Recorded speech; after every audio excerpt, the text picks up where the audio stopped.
उत्तर प्रदेश से सारे गुंडे मवाली भाग गए हैं, लेकिन फिर भी बार बार ऐसी घटनाएं सामने आती रहती हैं जो दिखाती हैं कि उत्तर प्रदेश में कैसे गुंडे खुलेआम घूम रहे हैं।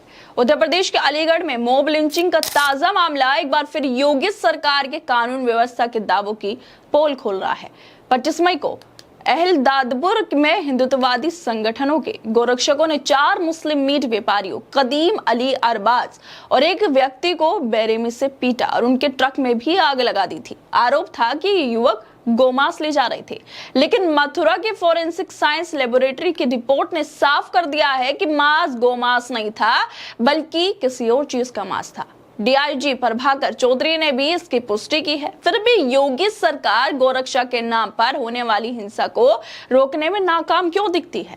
एक तरफ सरकार सबका साथ सबका विकास का नारा देती है, दूसरी तरफ ऐसी घटनाएं बार बार हकीकत को आईना दिखा रही हैं। पुलिस ने इस मामले में एक्शन तो लिया है, लेकिन सवाल ये है क्या ये कार्रवाई सिर्फ दिखावा है?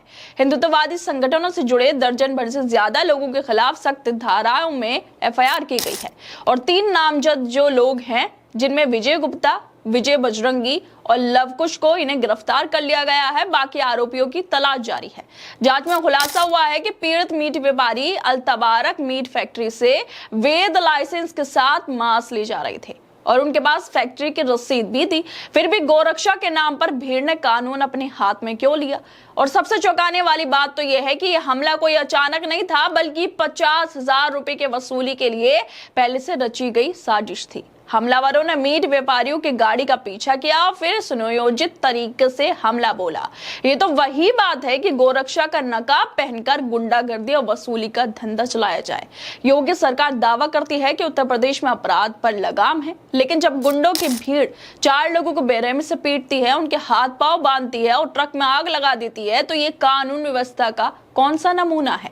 क्या सरकार के लिए गोरक्षा के नाम पर हिंसा को अनदेखा करना आसान है, क्योंकि उनके वोट बैंक को खुश रखता है? एफएसएल की रिपोर्ट ने साफ किया कि मांस गोमांस नहीं था। फिर भी हमलावरों ने ना तो सबूत देखा, ना ही कानून का इंतजार किया। पीड़ित व्यापारियों के पास वैध लाइसेंस था, फिर भी उन्हें बीच सड़क पर अपमानित किया गया, पीटा गया और उनका ट्रक भी चला दिया गया। यह घटना सिर्फ हिंसा का मामला नहीं है, बल्कि सांप्रदायिक नफरत का नमूना है जो गोरक्षा के नाम पर फल फूल रही है। योगी सरकार के तमाम दावों के बावजूद ऐसी घटनाएं बार बार सामने आ रही है। उत्तर प्रदेश के अलीगढ़ में हुई मॉब लिंचिंग के मामले में पुलिस एक्शन मोड में भी नजर आ रही है। पुलिस ने हिंदुत्ववादी संगठन से जुड़े दर्जन भर से ज्यादा लोगों के खिलाफ सख्त धाराओं में एफआईआर दर्ज की है, जिनमें से जो नामजद लोग हैं विजय गुप्ता, विजय बजरंगी और लवकुश को गिरफ्तार किया है और जो बाकी आरोपी हैं उनकी तलाश की जारी है। लेकिन क्या कानून को हाथ में लेना ठीक है? उत्तर प्रदेश से ऐसी घटनाएं सामने आती ही रहती हैं जिसमें गुंडागर्दी साफ झलकती है, लेकिन फिर भी योगी आदित्यनाथ को लगता है कि प्रदेश से गुंडे भाग गए। अगर गुंडे भाग गए तो फिर ये कौन लोग हैं, कहां से आए हैं? क्यों इन लोगों को मुसलमानों को बेरहमी से मारने की छूट मिली हुई है? क्या ये लोग कानून से ऊपर हैं? जांच में खुलासा हुआ कि हिंसक भीड़ का शिकार बने युवक मीट व्यापारी थे और उनके पास वैध लाइसेंस भी था। उनके पास फैक्ट्री की रसीद भी मिली है। जांच में यह भी पता चला कि मीट व्यापारियों पर हमला अचानक नहीं हुआ, बल्कि पहले से साजिश रची गई, क्योंकि इन लोगों को 50,000 रुपए की वसूली करनी थी। इसी वजह से गाड़ी पर हमला किया गया।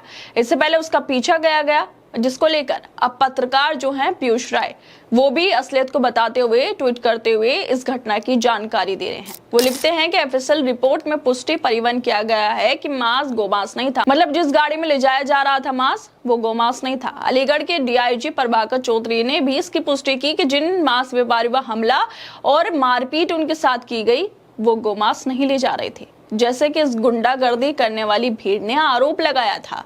ये घटना उत्तर प्रदेश में कानून व्यवस्था की असल तस्वीर सामने लाती है। एक तरफ सरकार बड़े बड़े दावे करती है, दूसरी तरफ गोरक्षा के नाम पर वसूली और हिंसा का खेल चल रहा है।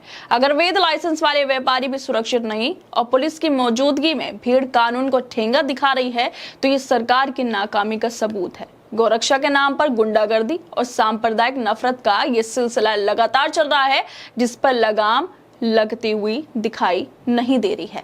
खैर, अब देखना ये होगा ये जो गुंडे पकड़े गए इन पे कितनी कार्रवाई होती है और कानून हाथ में लेने के लिए कितनी सजा मिल पाती है। खैर दोस्तों, आप लोगों को क्या लगता है इस वीडियो को लेकर? हमें अपनी राय जरूर दें और बाकी तमाम खबरों को देखने के लिए जुड़े रहिए हमारे साथ।